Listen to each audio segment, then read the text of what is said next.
Morrigan's Cross, Chapter 1, Part 2. He crawled and clawed his way up the cliff, his hands slippery with blood and sweat and rain, groped for any hold. Lightning illuminated his face, tight with pain, as he inched his way up a rock, tore his fingers in the clawing. His neck, where the fangs had scraped, burned like a brand. Breath whistling, he clutched at the edge. If she waited, he was dead. His power had waned with exhaustion, drained with ravages of shock and grief. He had nothing but the dagger, still red with his brother's blood. But when he pulled himself up, when he rode to his back with the bitter rain washing over his face, he was alone. Perhaps it had been enough. Perhaps he'd sent the demon back to hell, as he had surely sent his own flesh and blood to damnation. Rolling over, he gained his hands and knees and was viciously ill. Magic was ashes in his mouth. He crawled to his staff, used it to help him stand. Breath keening, he staggered away from the cliffs along a path he'd have known had he been blinded. But the power had gone out of the storm as it had gone out of him, and now was merely a soaking rain. He smelled home, horse and hay, the herbs he used for protection, the smoke from the fire he'd left smoldering in the hearth, but there was no joy in it, no triumph. As he limped toward his cottage, his breath whistled out, hisses of pain that were lost in the rise of the wind. He knew if the thing that had taken his brother came for him now, he was lost. Every shadow, every shape cast by the storm-tossed trees could be his death. Worse than his death. Fear of that slicked along his skin like dirty ice, so that he used what strength he had to murmur incantations that were more like prayers for whoever or whatever would listen. His horse stirred in its shelter, let out a huff as it scented him, but Hoyt continued shakily to the small cottage, dragging himself to the door and through. Inside was warmth, and the ripple from the spells he'd cast before he'd gone to the cliff. He barred the door, leaving smears of his and Cian's blood on the wood. Would it keep her out, he wondered? If the lore he'd read was fact, she couldn't enter without an invitation. All he could do was have faith in that and in the protection spell that surrounded his home. He let his soaked cloak fall, let it lay in a sodden heap on the floor, and had to fight not to join it there. He would mix potions for healing, for strength, and would sit through the night tending the fire, waiting for dawn. He'd done all he could for his parents, his sisters and their families. He had to believe it was enough. Cian was dead, and what had come back with his face and form had been destroyed. He would not, could not, harm them now, but the thing that had made him could. He would find something stronger to protect them, and he would hunt the demon again. His life, he swore it now, would be dedicated to her destruction. His hands, long of finger, wide of palm, were tremulous as he chose his bottles and pots. His eyes, stormy blue, were glazed with pain, the aches of his body, of his heart. Guilt weighed on him like a shroud of lead, and those demons played inside him. He hadn't saved his brother. Instead, he had damned him and destroyed him, cast him out and away. How had he won that terrible victory? Cian had always been physically superior to him, and what his brother had become was viciously powerful. So his magic had vanquished what he'd once loved, the half of him that was bright and impulsive where he himself was often dull and staid, more interested in his studies and his skills in society. Cian had been the one for gaming and taverns, for wenches and sport. His love of life, Hoyt murmured as he worked, his love of life killed him. I only destroyed that which trapped him in a beast. He had to believe it. Pain rippled up his ribs, and he shucked it off his tunic. Bruises were already spreading, creeping black over his skin the way grief and guilt crept black over his heart. It was time for practical matters, he told himself as he applied the balm. He fumbled considerably, cursed violently, in wrapping the bandage over his ribs. 2 were broken, he knew, just as he knew the ride back home in the morning would be a study in sheer misery. He took a potion, then limped to the fire. He added turf so the flames glowed red. Over them he brewed tea, then wrapped himself in a blanket to sit, to drink, to brood. He had been born with a gift, and from an early age had soberly, meticulously sought to honor it. He'd studied, often in solitude, practicing his art, learning its scope.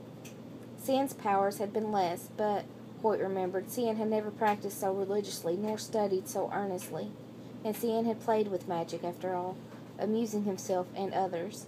And Cian had sometimes drawn him in, lowered Hoyt's resistance until they'd done something foolish together. Once they'd turned the boy who'd pushed their younger sister in the mud into a braying, long-eared donkey. How Cian had laughed! It had taken Hoyt 3 days of work, sweat, and panic to reverse the spell, but Cian had never worried a whit.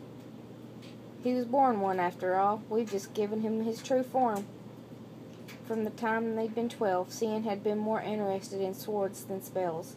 Just as well, Hoyt thought as he drank the bitter tea. He'd been irresponsible with magic and a magician with a sword, but still hadn't saved him, nor had magic in the end. He sat back, chilled to his bones, despite the simmering turf. He could hear what was left of the storm blowing still, splattering on his roof, welling through the forest that surrounded his cottage. But he heard nothing else, not beast, not threat, so was left alone with his memories and regrets. He should have gone with Cian into the village that evening, but he'd been working and hadn't wanted ale, or the smells and sounds of a tavern, of people. He hadn't wanted a woman, and Cian had never not wanted one. But if he'd gone, if he'd put aside his work for one bloody night, Cian would be alive. Surely the demon couldn't have overpowered them both. Surely his gift would have allowed him to sense what the creature was, despite her beauty, her allure. Cian would never have gone with her had his brother been by his side, and their mother would not be grieving. The grave would never have been dug, and by the gods, the thing they buried would never have risen. If by his powers could turn back time, he would give them up, abjure them, to have that one night to relive that single moment when he'd chosen work over his brother's company. What good do they do me? What good are they now? To have been given magic and not been able to use it to save what matters most. Heck with them all, then. He flung his cup across the little room. He was the light of us, and you've cast him into the dark, gods and fairies. All of his life, Hoyt had done what he was meant to do, what was expected of him. He had turned away from 100 small pleasures to devote himself to his art. Now those who had given him this gift, this power, and had stood back while his own brother was taken, not in battle, not even with the clean blade of magic, but through evil beyond imagination. This was his payment, this was his reward for all he had done. He waved a hand toward the fire, and in the hearth flames leaped and roared. He threw up his arms, and overhead the storm doubled in power, so that the wind screamed like a tortured woman. The cottage trembled under its might, and the skins pulled tight over the window split. Cold gusts spilled into the room, toppling bottles, flapping the pages of his books, and in it he heard the throaty chuckle of the black. Not once in all of his life had he turned from his purpose. Not once had he used his gift for ill or touched upon the black arts.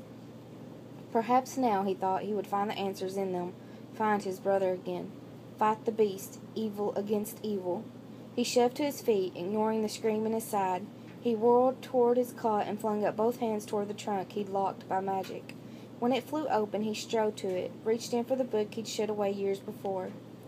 In it were spells, dark and dangerous magics, spells that used human blood, human pain, spells of vengeance and greed that spoke to a power that ignored all oaths, all vows. It was hot and heavy in his hands, and he felt the seduction of it, those curling fingers that brushed the soul. Have all, have any. Are we not more than the rest? Living gods who take whatever is desired. We have the right. We are beyond rules and reasons. His breath came short, for he knew what could be his if he accepted it. If he took it in both hands, what he'd sworn never to touch. Unnamed wealth, women, unspeakable powers, life eternal, revenge. He had only to say the words, to rebuke the white and embrace the black. Clammy snakes of sweat slithered down his back as he heard the whispers of voices from 1,000 ages. Take, take, take. His vision shimmered, and through it he saw his brother as he'd found him in the muck on his side of the road. Blood pooled from the wounds in his throat, and more smeared his lips. Pale, Hoyt thought dimly. So very pale was his face against that wet, red blood. Now Cian's eyes, vivid and blue, opened. There was such pain in them, such horror. They pleaded as they met Hoyt's. Save me, only you can save me. It's not death I'm damned to. 'Tis beyond hell, beyond torment. Bring me back. For once don't count the cost. Would you have me burn for all eternity? For the sake of your own blood, Hoyt, help me. He shook. It wasn't from the cold that blew through the split skins or the damp that whirled in the air, but from the icy edge on which he stood. I would give my life for yours. I swear it on all I am, on all we were. I would take your fate, Sin, if that were the choice before me. But I can't do this, not even for you. The vision on the bed erupted in flames, and its screams were past human. On a howl of grief, Hoyt heaved the book back in the trunk. He used the strength left to him to turn the lock before he collapsed on the floor. There he curled up like a child beyond all comfort.